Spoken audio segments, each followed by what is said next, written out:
to find squash at your local farmer's market. Today, I'm going to show you an easy recipe that will be popular with everyone in your family. We're going to make a healthier version of a tater tot using squash. But first, wash your hands and wash your produce.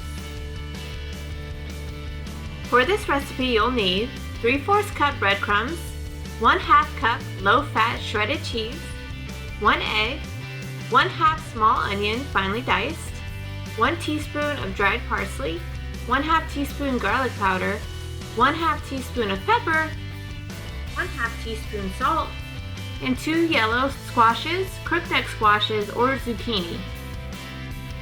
First, you'll need to shred the squash using either a grater or a food processor.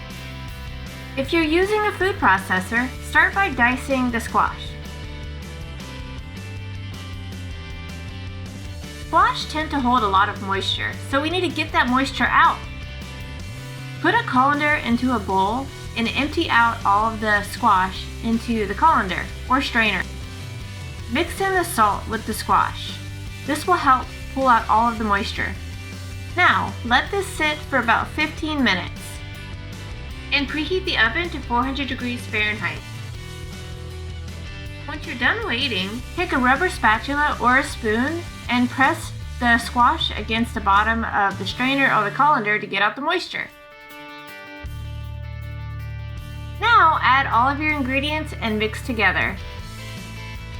This is a great place to add your kids in to help. You should be left with a mixture that looks like a paste.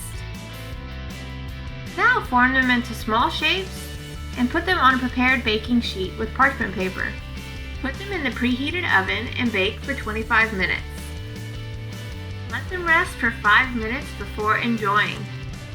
So, next time you're at your farmer's market, pick up a squash and try this recipe. For more information about the LSU Ag Center's nutrition programs, call your local extension office.